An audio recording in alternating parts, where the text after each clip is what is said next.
evening, you wild roving band of questers. I'm going to need you to move out of that soggy ass cauldron energy and prepare to enter the realm of fire as we quest for the fourth jewel of the TUATHA DANNAN, the Leah foil, or the stone of destiny.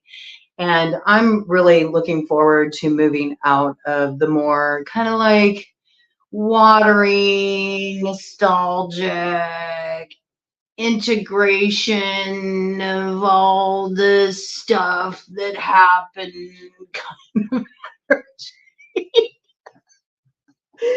and I hope you are too. All right. I hope you're ready to get on with the show. We got a lot of spirited energy coming in with this one. But I wanted to drop in with all of you, do a little wild card read. I had to bring in a little bit of that tobacco smoke offering because I already tried to start this, record this multiple times, and I finally got the memo. They were like, give up a little of that spirit candy, man, so we can open the road. So I relent, all right? So we're going to drop in on this. I'm going to do a little arcane bullshit read. Ooh, we got king shit energy front and center, all right? So this is the time for you to kind of toot your own horn, all right? You got to take the bull by the horns too. You also got to drop the BS, your bullshit, as well as your belief system. You know, it's time to kind of just let the old stuff flush away and get moving on to what's up ahead, because this is a time of a lot of creative potential with the uterus with feet here, all right? Maybe you felt like a pawn in someone's game in the last cycle, all right? But there's a lot of stuff on offer here. Maybe a way to play smarter with this potion. It's making me think of Carrie Dwin's potion that's made of 6 different herbs and roots that's mixed with sea foam that imbibes a bit of that creative intelligence or a spirit of Awen from her cauldron, the cauldron of Dagda, that's getting a little infusion of that goddess Danu energy in her form of Caradwin stirring the pot. All right, so I want to dip into all of this. I want to first begin with this energy with Caradwin because she came in very strongly to sort of finish things out. That was a surprise to me. It's a little bit of a curveball. I didn't know how that was going to come in. I was waiting for that feminine principle to really show up fully. I mean, Dagda was there from the beginning, just holding down the cauldron, but it felt like the feminine, I have to be real, man, the feminine felt a little closed off. The feminine felt a little cold. And there was some resistance there. So it's like without that creative force coming through and the receptivity, it's damn near impossible to make any kind of magic happen, and certainly difficult to have any kind of healing work, integration work coming forward, all right? So it was tricky there, and I think the collective in general has been moving through some kind of challenging terrain, all right? But we're going to dive into this a little bit because we definitely got the fire that we need to get things cooking at this point. Caradwin is doing a fine job stirring things up every day when I'm calling in space.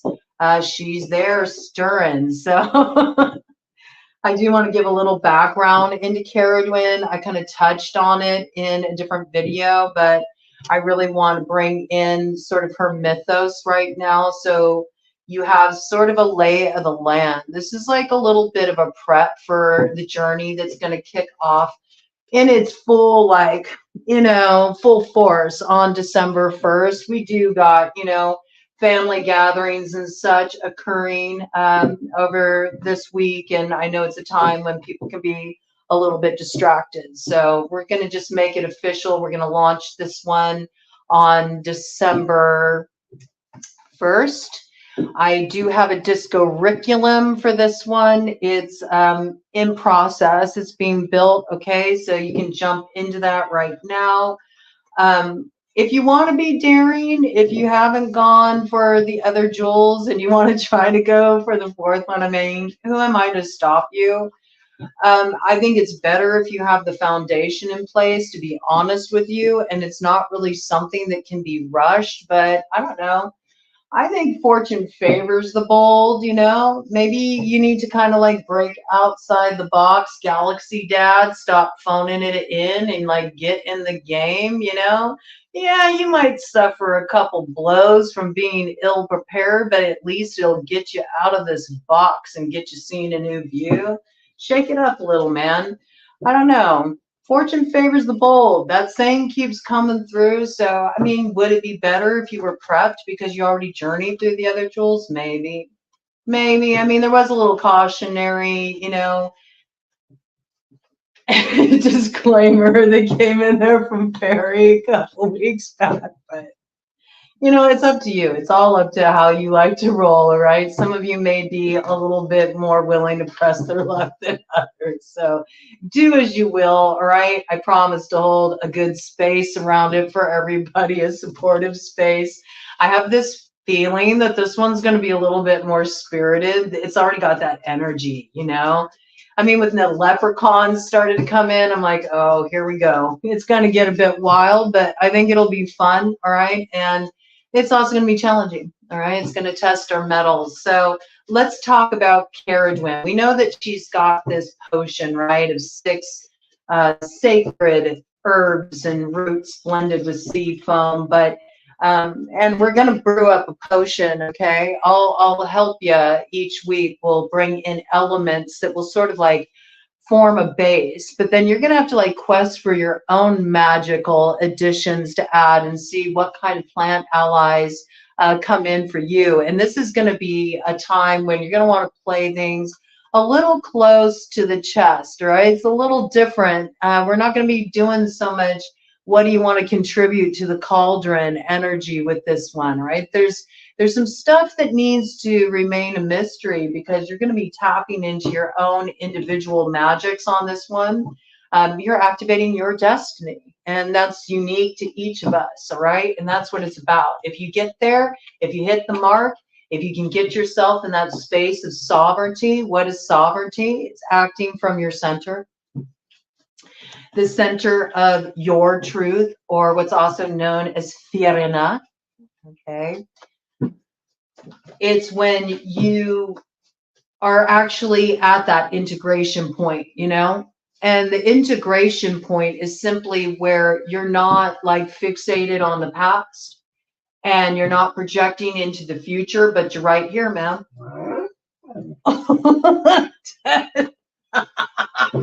Yeah, everything's great, baby. Yeah, you know, right here is where it's at. Okay, and whatever it's looking like right now, right here, even if it's kind of like looking like a rough road ahead, it's just a moment and it's already changing. Even now, it's already changing. Okay, so don't get stuck into your view. Ted's affirming that. That's another thing, you know. You know you're in that place of sovereignty when you're seeing the validation in your earth walk. You know what I'm saying? Things get easier, you know, the way gets smoother. So if the way is really challenging, you got to start looking at, where am I out of alignment with my truth? How am I not being authentic in the way I'm moving through the world, in the way I'm interacting with other people? What am I suppressing? You know, what desires am I suppressing? Where am I choosing resignation over determination, motivation to live a life that really fulfills me, that lights me on fire, right? And it's important to have that fire. Fire, yes, used in excess can be destructive. It can burn you out, but fire makes things happen, you know?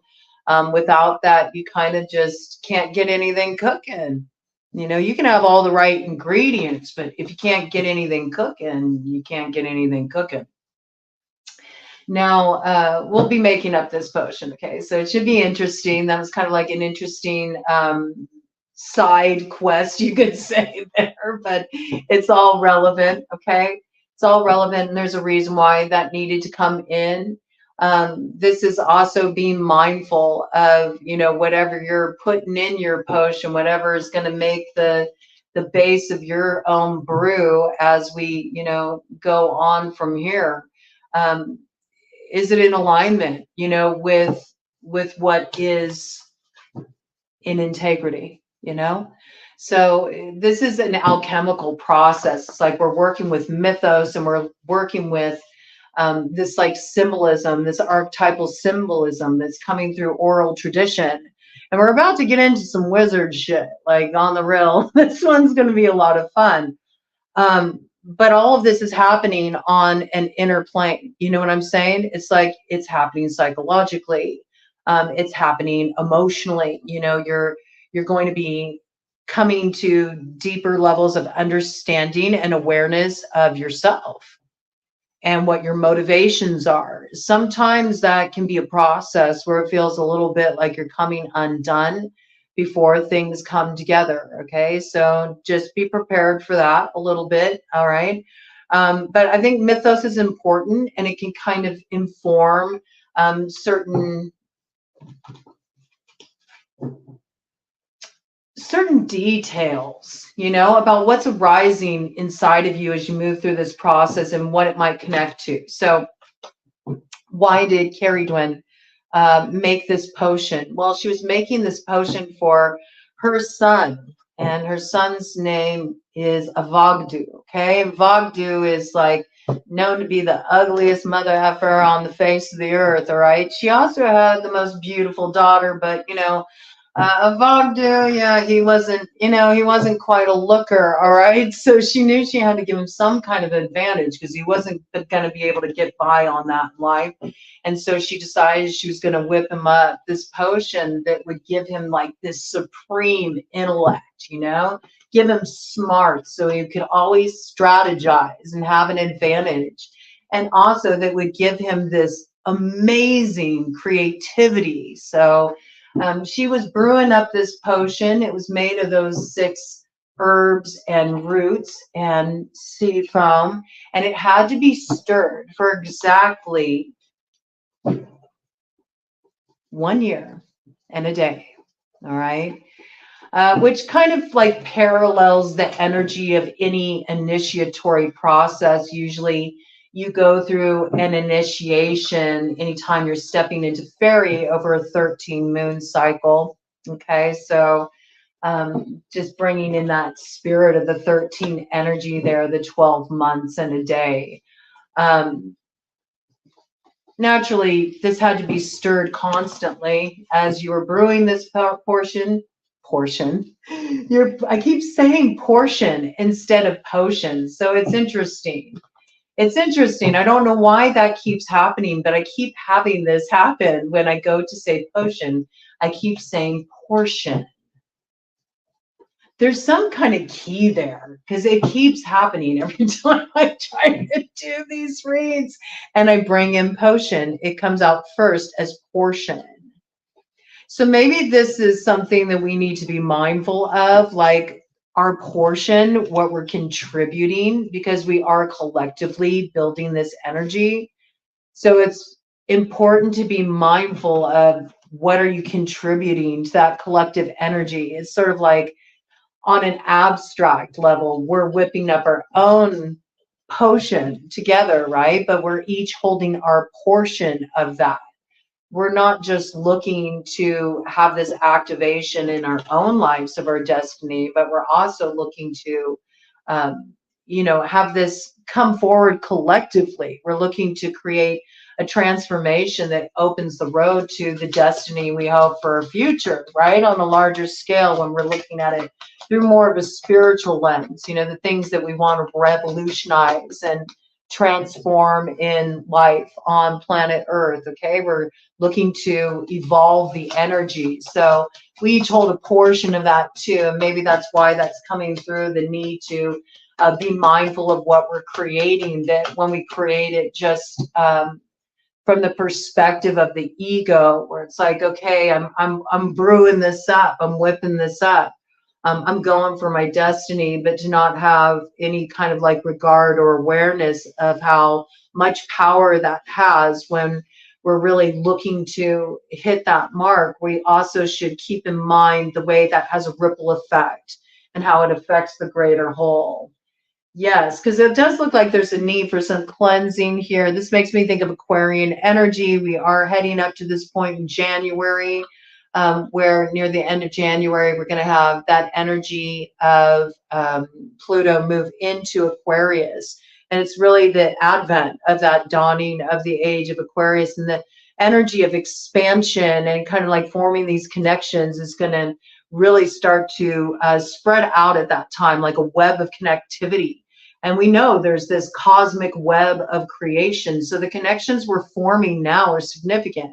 Everything that's happening on that macrocosmic level is happening on the microcosmic level too. So this, I think, is coming in like that, the portion of the potion. I think this is coming in because it's so essential at this point that we're really mindful of that, because a lot of what we're going to be working on with this quest is on manifestation, what that looks like, and how it's not so simple as just having, you know, a focus, a goal, a target you want to hit, and you know, building some kind of symbolism around that and infusing it with your emotions. Okay, there's steps to manifestation, there's steps to calling stuff in, there's steps to attracting abundance and entering that flow.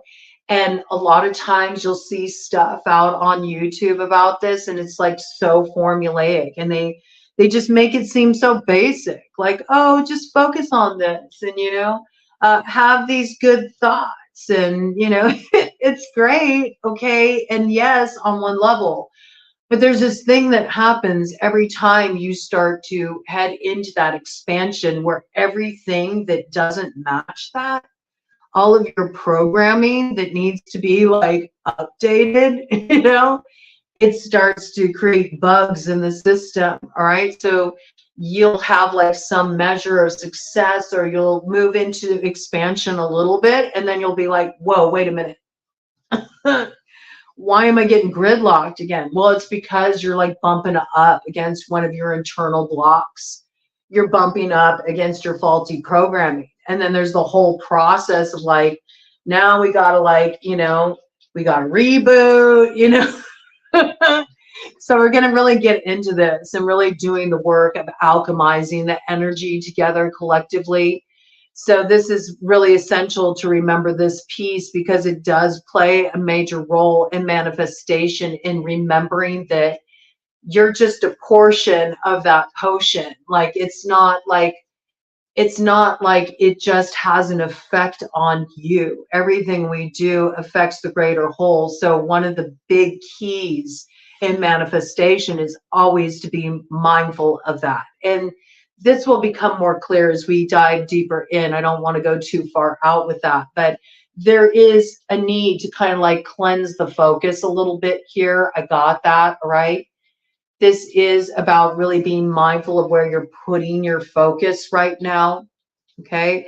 And the more you can kind of focus on this unity point, all right, and align anything that you're calling into being, any destiny you want to activate, with ultimately the intention that it's going to be in harmony with what's in harmony for all, is going to give just extra amplitude to what you're trying to call in. Whereas if you're staying more stuck in that kind of competitive mindset, you're going to find there's a lot more challenges and a lot more blockage on your path. And it may be tricky, because anytime we're entering the realm of fairy will bring these challenges your way to sort of purify you. It's a purification. The path is endless purification.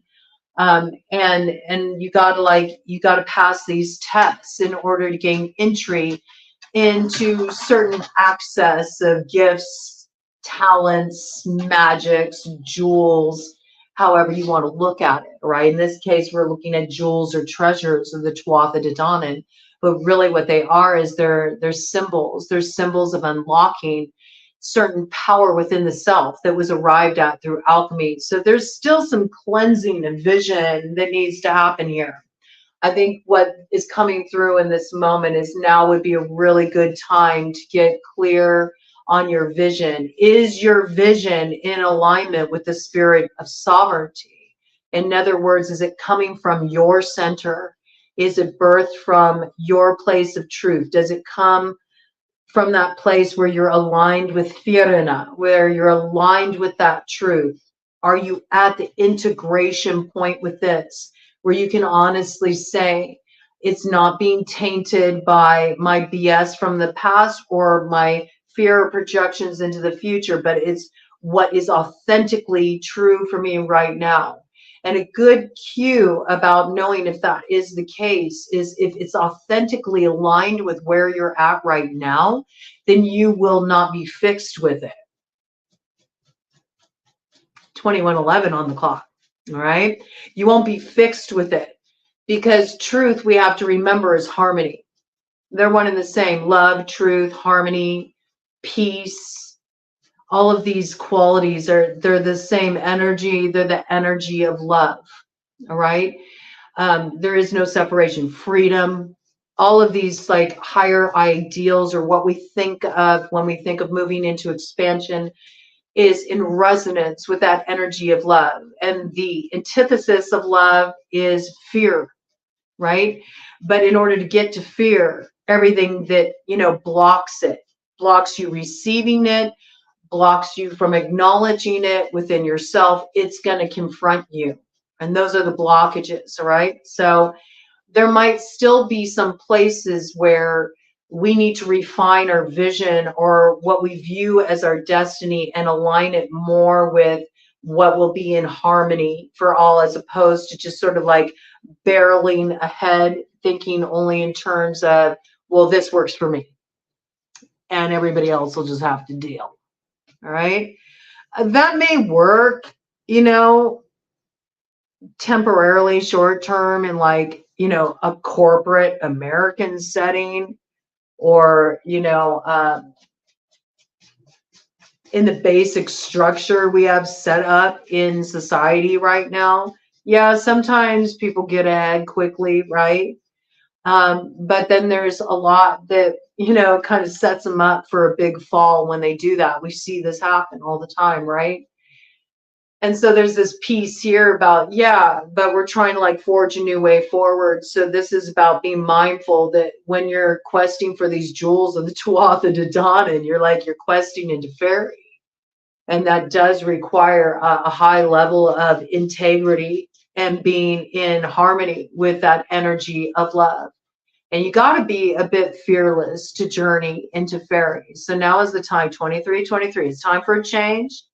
It's time for a change, you know, the theory of 23. That's a Discordian element there. I'll be bringing a lot of stuff in for this quest on my sister channel, Parlor Tricks, okay? There's going to be a lot more like the spicy, dicey stuff over there, and I'm going to have fun with it. And I'm not going to like always post it on the community board here. So if you want to stay up to date on that, look on my channels that are listed on the home page here for Broadcoven, and go ahead and subscribe over there so you can stay up to date. I'm going to be a lot more active with that in December, right? Getting some things in place here. I feel like this is like a need to do any further like cleansing away of like the old BS, really be open-minded, be ready for the way you get to your destiny to shift from any kind of like set plans you have. This is like a wide open playing field that we got coming in here, and you have to be able to move into this creative space, because if you get too hungry for your end goal, look at this here, we got like this energy coming in, you know, it's reminding me of that eagle energy that we've been working with. And look at the crown of sovereignty above there. If we're too eager to get our goal, you know, with this giant sperm, oh, fighting a dove, you know, I mean, it still reminds me of the eagle, but it does have that dove energy too. Well, doves are symbols of love, right? And love is freedom, and eagles are often associated with freedom, okay? So it all works, man. It all works. But there's this piece here about we can kind of shoot ourselves in the foot, right? When we have this ambition, just by any means necessary, as long as I get what I want, then we realize that what we get in the end, though, it may give us a moment of status. It may give us a moment of feeling like, we got some kind of recognition. It'll fall flat. It'll fall flat. It's sort of like an illusory destiny, right? It's not actually unlocking the true treasure that is on offer with this quest, which is to align with, who you are meant to be, how you're meant to embody that, in this life at this stage of the game. Because again, the journey begins back to the start. It's just like that fool's journey. We always go back to that 0 point, right? So, I mean, all of this is significant, all right? All of this is significant because getting back, okay? Getting back to Caridwen's potion and how it's sort of symbolic of like stirring the pot. It's like, okay, we're getting things cooking here, all right? But the final product isn't ready, all right? We don't really know how it's going to turn out until all these different ingredients is sort of like merged together. And this is where the story of Caridwen comes in, because it's going to give you sort of like a template for how this journey will play out. And there's a lot of totems coming in for this one. So I'll be doing a lot of reads on the specific totems as well, so you can recognize when they're showing up on your path. You can also learn how to like grok them, how to work with their medicine. This one's going to be really interesting. Okay, so what happened is Caridwen obviously wasn't going to sit there and stir that pot, every single moment for 12 months and a day.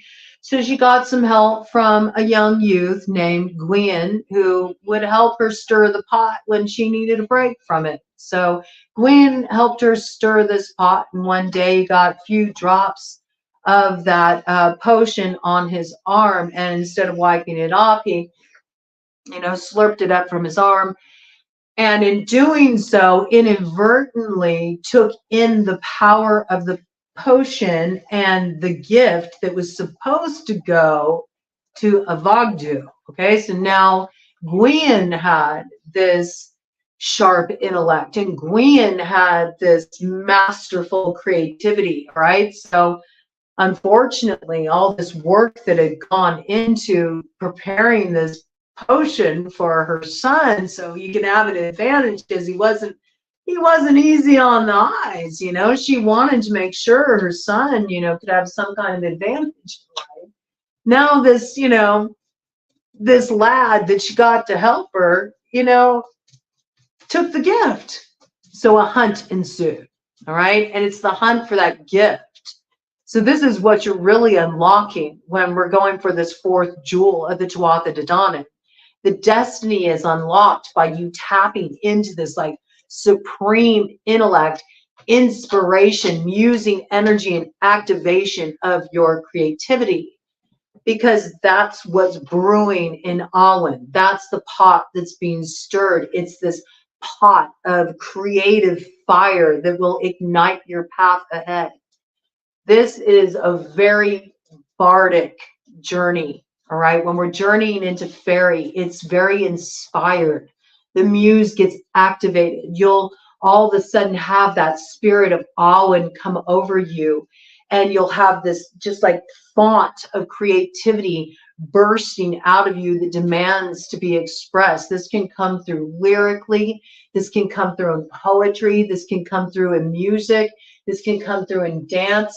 There's many ways that this can come through. It can come through as just this moment when your like third eye is lit, right? And this is why you want to cleanse away any old views or any like kind of set BS you have in place that could block this inspiration from finding full expression in you, because it's going to be the thing that's like your torch that lights the way ahead. And there's going to be times when you're going to need it, because you're going to have to get creative, man, about how you're going to get out of certain binds that are going to come up. as you're questing for this, because we've noticed there's been a progression of energy, right? Those of you who have journeyed from the very beginning, it's like, okay, it was pretty easy to arrive at the truth, and then actually, by the time you arrived at it, it wasn't difficult to speak it either, because you had to say your piece, right? But then, the spear of Lu was a little bit more challenging, right? Marrying it with that fire, like actually really preparing to shoot your shot. But there were those of you, you got really brave, man, and you did it and you acted on your truth. And so now you're at this point where you just got out of the cauldron, right? The cauldron was a little like, ooh. The cauldron is a little, I mean, I still feel like collectively I'm in this journey with you, okay? So I still feel there's a little bit of this hanger on energy, man. Ugh. I think that's really going to shift when we got the Gemini full moon come in. Yep. I think that'll be the game changer with that. That's when a new kind of air is going to blow in and just sort of like clear all that, energy out. I think we kind of need a good clearing out. I feel like that might be what's coming leading up to December 1st when we really kick this off. This is going to reach the power point with this quest for the fourth jewel when we hit that December 12th new moon in Sagittarius. All right. That's when the hunt really kicks off. Okay. I really feel that like so strongly. It's been coming forward with the imagery a lot, but I feel like there's some big clearing out that's going to happen in the meantime that really blows out like this old stagnant, like soppy, like overly sentimental energy. Like it's time to get on with it, man. And the energy it is dragging a bit. It is dragging a bit. Okay. So do what you have to do, to clear it out. So you don't have this like bogging up the channels, that prevent those synapses from like firing off. So you can really like ignite your vision. You need to have a clear view. All right. If you're going to really take advantage of what is up ahead. Okay. So this hunt ensued. All right. But now, you have to understand that when we're looking at Carrie Dwin, she has certain powers. So she has the gift of prophecy. She's the keeper of all the mysteries of the druidic bards. Okay. So, that's pretty potent. Just that in and of itself. She's a shapeshifter. She can take on different forms. She invokes the musing energy. All right. So she's also known as, a guardian to witches. Okay. Alchemists. And, as you'll find, this journey is all going to be about wizard shit because there's a whole transformational process that Gwion went through. All right. So Gwion took on some of this shapeshifter ability. And when Carrie Dwin started to chase after him, he changed into a hare. He's like, that's it. I'm going to scurry down this rabbit hole here. You need to go out? All right, here Ted's already chomping at the bit, which is kind of funny. Just a minute, Papa. Because when Gwen shapeshifted into a hare, Carrie Dwin shapeshifted into a greyhound. All right, and so this is how the hunt ensued. And then when that didn't work, and Carrie Dwin caught up to Gwen, he changed again. And he shapeshifted into a fish, and she shapeshifted into an otter, which is really cool because it ties into the dream I had that gave me this whole ignition of journeying for these four jewels of the TUATHA DANNAN as it is, though I didn't know it at the time when it came in. And in that dream, we were swimming collectively through an ocean with otter weaving between us, right? And it was going to be a long swim to get to the other side. And we all had to make it together. And I had no idea that that otter medicine was going to tie into all of this, and that the other shore that we're trying to reach is actually the shore, which is the Mound of Tara, all right, where where the Stone of Destiny resides and still resides to this day. You can go and you can see the Stone of Destiny. I would love to go. I would love to go and touch that stone and just see what happened, you know? I haven't been, and it's like there's such a strong, you know, I have such strong Gaelic roots, and I've never been to Ireland, I've never been to Scotland, and I have both in my ancestry. So I would really love to do that someday and get to experience that firsthand. And I will. I know some people in Ireland too, so it'd be cool to like look up some people and get to see some people that I only talk to online, you know. But just that piece, it's interesting how that came in. The otter and the tie-in point. So that in and of itself for me has been a really interesting experience with just how deep fairy is. You know what I'm saying? I had that dream back in like 2020. Came in this dream, and I didn't even make the connecting points until I felt inspired to start off down this road with doing these quests as sort of like a template for the alchemical process. And then it led to that recognition, and it just really dialed in a bunch of stuff for me, made me realize just the magic of fairy and what a soulful journey it is. So I hope that through this process, you all are able to really imbibe a bit of that potion. You know, it is a magical potion. It is such a magical brew to just realize the depth of the magic of fairy, and how when you start to tap into that, it's such a rich, meaningful, beautiful, spirited, wondrous journey that takes you to the deepest stratums of your being, and it'll blow your mind. It will. It'll blow your mind. It still blows my mind. And I've been on this path for a long time. I've been on this path for a hot minute. And it still blows my mind. It still blows my mind to this day. So the hunt continued, okay? The hunt continued. And after he was a fish, he transformed into a bird, and she transformed into a hawk, all right? And then when that didn't work, all right, she finally foiled him, all right? She foiled him when he turned into a grain of corn. It's like, but who played who? Who played who? There's a little bit of this sort of like, there's always this energy in fairy where it was like, well, did he want to get caught? You know, did he want to get caught? Did he get caught? This is something you'll have to figure out as you journey through. But he became a grain of corn, and she became a hen. And so she ate him.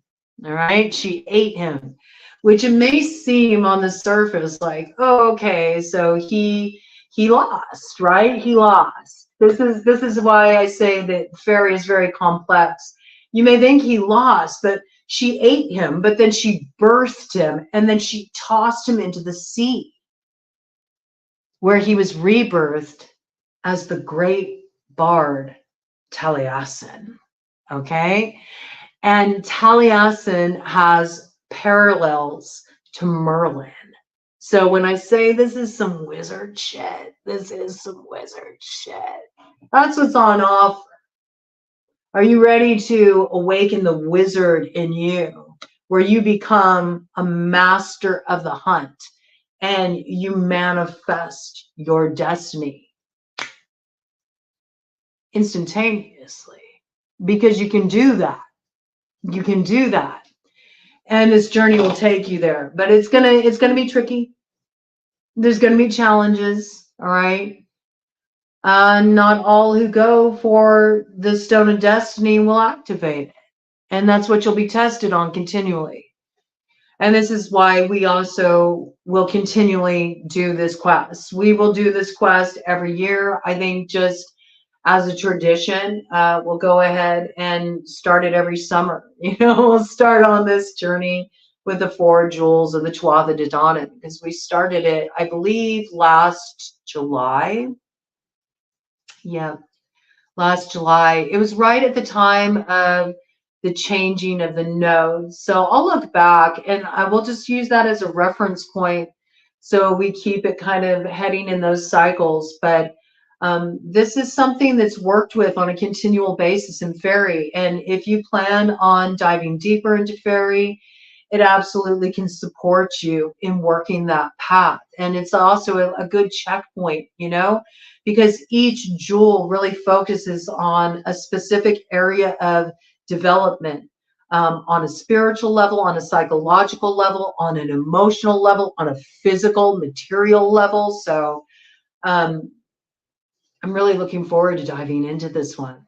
There's going to be a lot of magic that comes through and a lot of manifestation work, and it's a little bit more fire, a little bit more putting into action. And I really feel like we need that right now. It needs to be more of kind of like this building of energy to move out of sort of the heavy, bogged down. Like it feels like we've been like traveling through a freaking bog, man.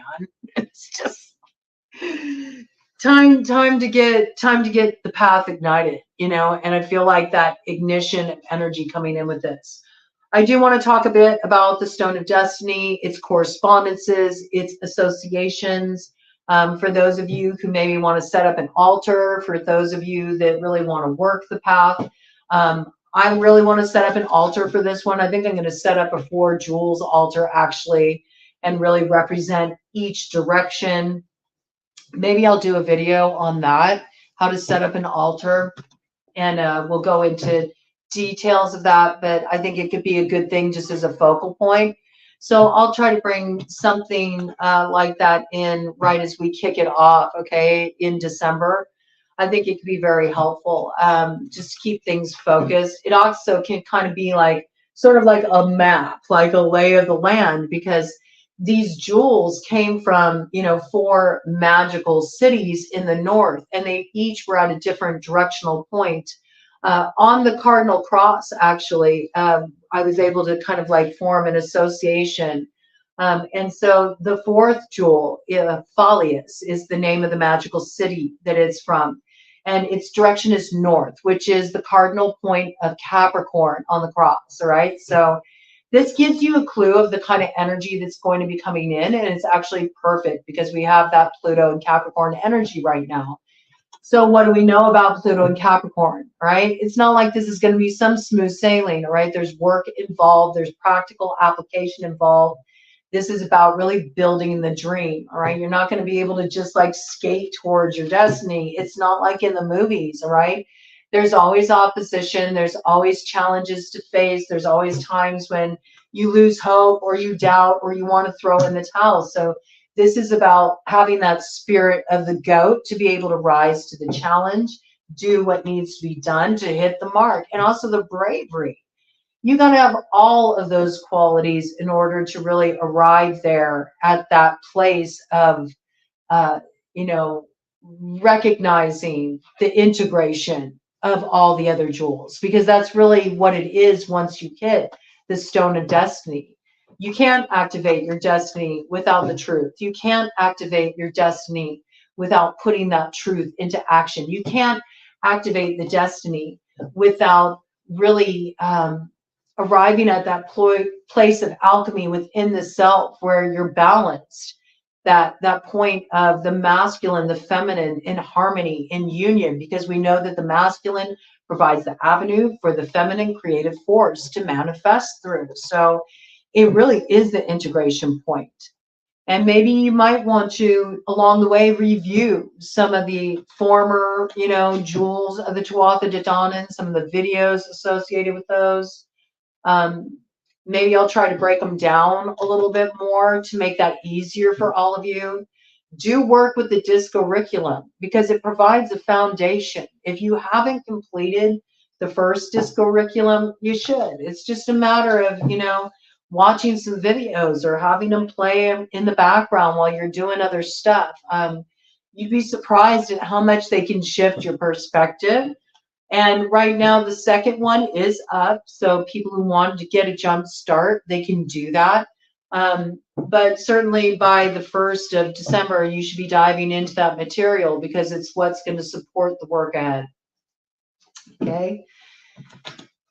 This is all about activation of that North Node, all right? And Capricorn, okay? That quality of Capricorn is your key at this time to activating the North Node, or you actually being able to get that stone to sing out, all right? You want to be in that place of focus, drive, stubborn determination, willing to, face the challenges and move through them regardless, with a sense of commitment and resiliency. That's what Capricorn is about, right? And Capricorns are often very successful, very successful. And that's the thing. The stone of destiny, when it cries out, it also brings validation in your earth walk of all that growth you've done. So in other words, the proof is in the pudding. Everybody sees, oh my God, look what you've achieved. How did you do that? They'll call it an overnight success. They won't know what went into it. They won't know how hard you had to quest to make that happen. It also unlocks wealth in all of its forms. So those of you who've been sitting there and you're like, when is it my time? When is that success going to come? When is that point of arrival going to come? Well, if you achieve this 4th jewel, you will see the recognition. You will see it. It will be evident, all right? Because it's going to open up the floodgates. And then you'll be totally in harmony with that flow of abundance. You'll be the wizard, man. You'll be on some wizard shit. It's tapping into that frequency. As soon as you engage in the hunt, you're just like Taliesin. You get it? You're just like Merlin. And that's what you're entering with this quest for the 4th jewel. So just know that all these themes are going to come in and all these medicines. I mean, the medicine of the hair is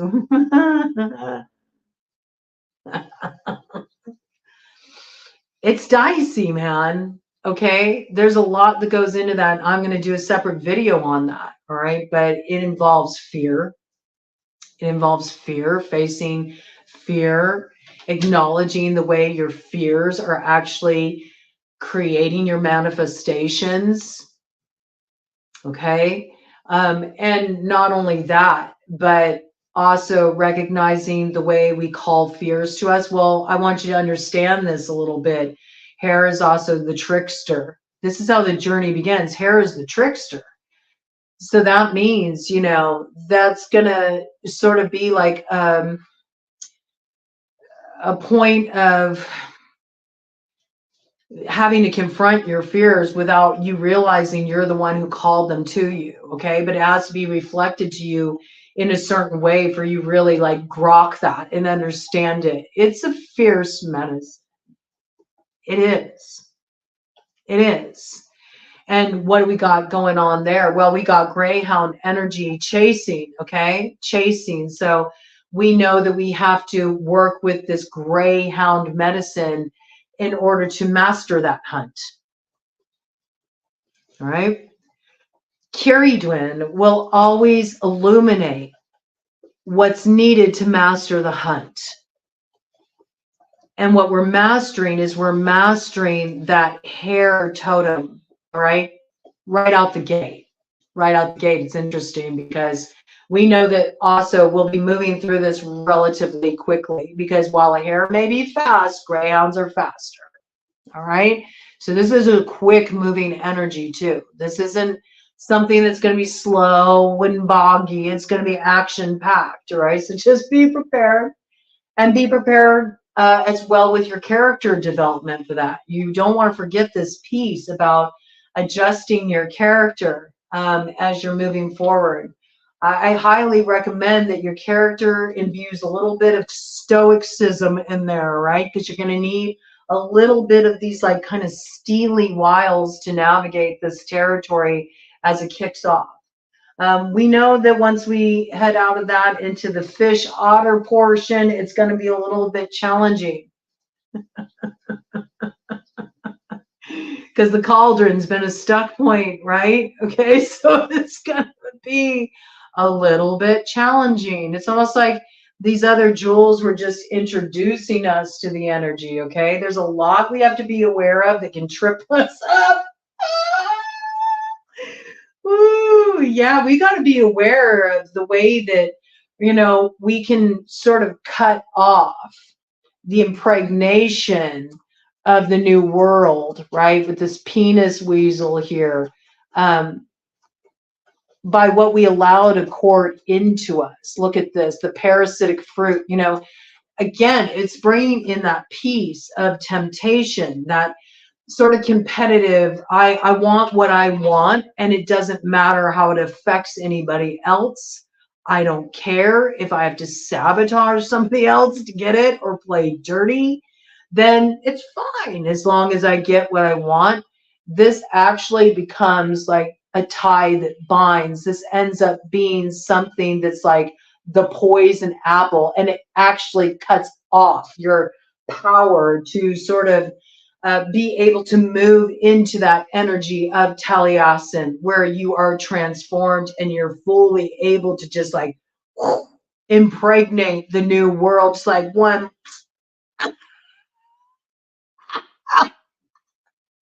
You know what I'm saying? This makes you impotent. The temptation to go for like the low hanging fruit. Okay, the low hanging fruit. Maybe you need to set your sights higher. You might need to reconsider this as you come more into alignment with your truth. You might realize, oh, I'm kind of aiming low. I used to think if I got this would really make me happy. But now I'm recognizing, no, that's kind of, it's still limiting. I'm ready to challenge myself to reach for more. I know that I'm a noob. I know that I'm not a master of that hunt yet, and that's why I want to go for it. You know, if your head's in the right spot, because this destiny that you're aiming for, it scares the shit out of you. There should be some element of fear present. That's what makes you know it's a worthwhile hunt. Because if it could just get handed to you on a silver platter, you're not being ambitious enough. You're not. In some way, you're taking the easy way out. Oh, I'll just go for the low-hanging fruit. That'll satisfy me. And then it weakens you. You become impotent. You have no true fire. And then you're left wondering, how come I always end up in this place where I feel drained? And I wish that I didn't go for that temptation, because now I feel like I got, you know, all tangled up in some mess that's just creating more of what I don't want in my life.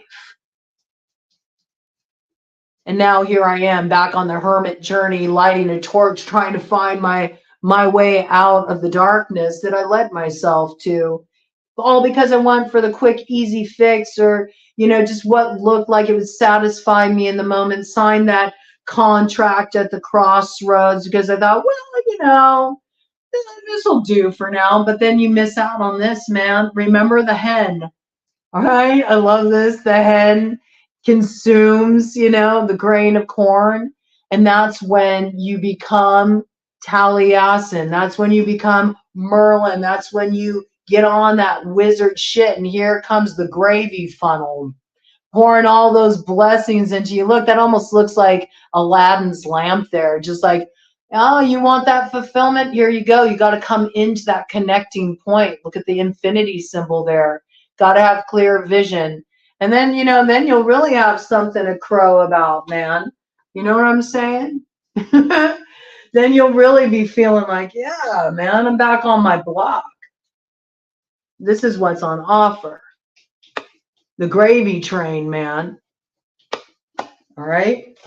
It's what you've been wanting. It's like everything's gravy, baby. It's none of this shit. You can stay in that. You can. All right? You can go for low-hanging fruit, but that's not going to unlock the power of the stone of destiny. It just won't. You got to go for something that's in alignment with truth. Something that's like sings in your bones, man. Something that lights you up on fire, where it fills you with this like passion that overwhelms you. And that can only come in through Awen, through that activation of that musing energy. So we're going to be really building this, bringing this in. It's associated with the element of earth, okay? So you're working with earth quality right now. Think about what earth is about.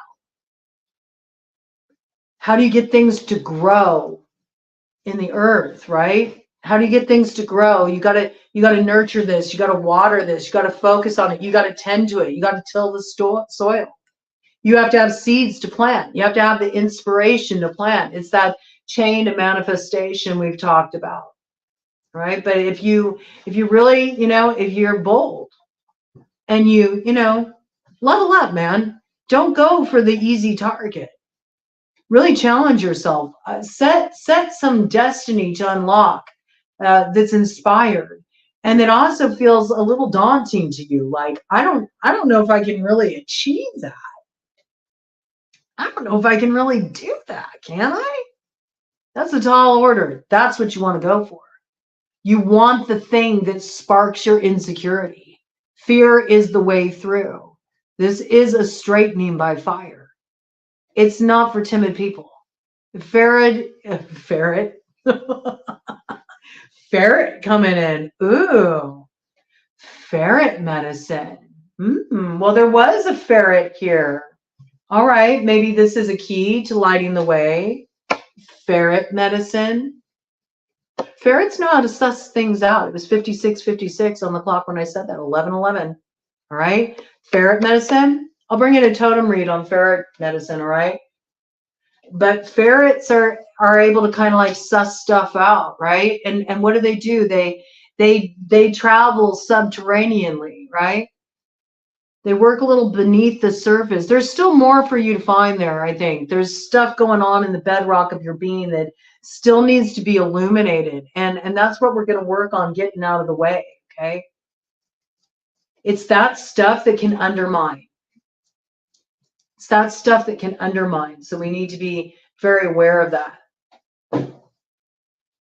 Horse death, right? So this is all about really getting to the point where whatever dead horse you continue to flog, you realize there's nothing to remedy this, all right? It's time for you to be loyal to a new cause, something that actually activates your need to rise into your power. Do you understand? If you always take the easy way, how you ever expect to come into your power? And certainly as an alchemist, you can't. Because if it comes easy, there's no challenge. There's no cultivation of the very ingredient of power, which is to have courage, right? To have that determination, to have something to rise up into. Like, if it's not inspiring you, you'll never rise up into it. So this is time to get really clear on that vision and think about, are you nurturing something that used to motivate you, that used to be a dream for you, but now it's outdated? Does it need revision? Does it need revision even since you started down this road? Maybe it's changed since we began this journey. Maybe you see things differently now.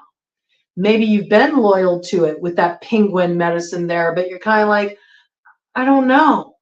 You're being encouraged to choose the path that, really gets you to this place of stepping into your power, and it inspires you to move. If it moves you, then that's the right direction. But don't feel like you got to nurture something that's grown stale or has kind of like reached its full expression when you're meant to use that spoon to stir the pot, right? What's on the other side of the deck here? You got to make up your goddamn mind, all right? You got to free your mind. This is time to stop thinking of this or that. Notice this is the division point. Looking to the past, looking to the future. It's time to get a new vision and come back into center. Set your sights. The hunt begins December 1st.